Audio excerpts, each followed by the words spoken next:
I'm back in Israel. A 12-story apartment block in the seaside town of Bat Yam, which is just south of Tel Aviv, was recently cited in a social media poll as the ugliest building in Israel.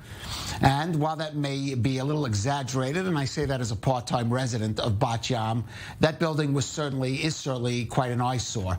But the structure is a poor example of an architectural style that is called Brutalism, that uses basic materials like concrete and dispenses with decorative touches that people like. That was quite popular from the 1950s until the 1970s, including here in Israel, but today is largely reviled by much of the public. But is there more to brutalism than meets the eye? Well, as our Pierre Clochandler found out, it's all a matter of taste. The buzz echoes around the seaside suburb of Tel Aviv. We must bring tourists from all over the world to see the world's ugliest building. The Nahum Tower was just crowned by users of the social news aggregation website Reddit with this dubious title, to the amusement of the creator's son. I was surprised and laughed. The title I would give to this building is that it has been designed and built before its time. It was a kind of unlucky building because of what happened with the developer. And this was built just up to here, half size, and the 4 towers on the back of the building, of the complex, hasn't been built at all. There was not air conditioning whatsoever on that time. So now you see all those small spots on the facade. Daniel Greenhouse's father, Marion, was a Holocaust survivor. His love of architecture started in the Warsaw ghetto, where he took measurements of existing basements. This was one of the first of his projects. The style was brutalism, exposing the concrete, exposing the inner side of the building. The building is what we call today mixed usages. The floors on the bottom were commercial floors containing cinemas and shops. It was the first time in Israel. People were not ready for that. These are the brutalist buildings designed and built in Tel Aviv during the 1950s and 60s.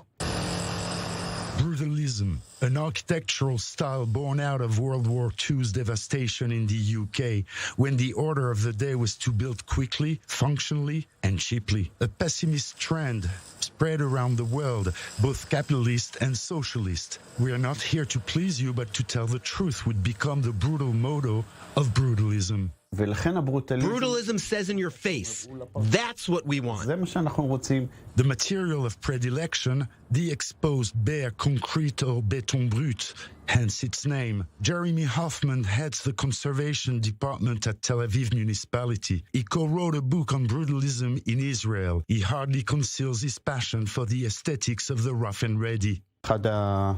One of my favorites, this synagogue, which has a massive concrete roof that sits as if gliding atop 2 bare, flat, stone-coated masses. Brutalism was a very direct, cheap, functional, and simple tool, which in a way resembled the Israeli-born Sabra persona.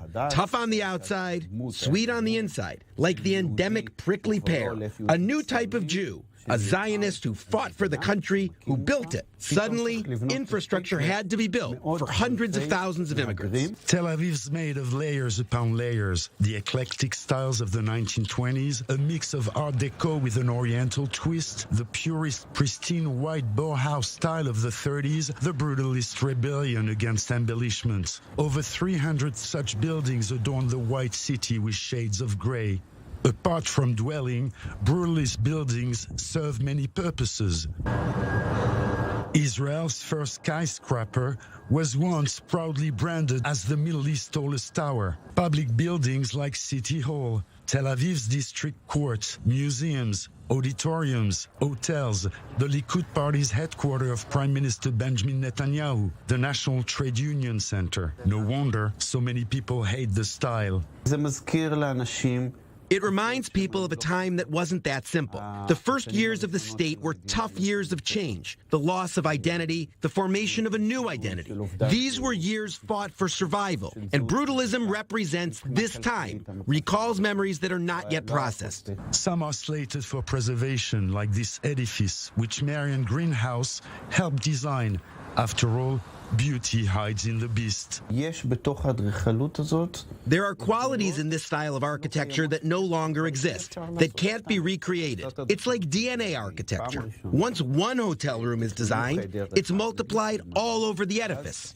True brutalism isn't simple. It's hard to live in it, a bit inhuman, schematic, outsized. People need historical references, nostalgia. Maybe that's what's missing here. But I think that as long as we preserve it, it'll become nostalgic. So how is it to live in the entrails of his grayness?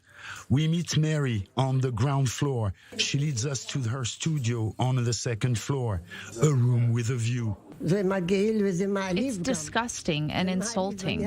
I've been living here for 40 years. I raised my children here. It's truly insulting. My siblings call me from all over the country. I told them that's what it is. But bad publicity ain't always bad.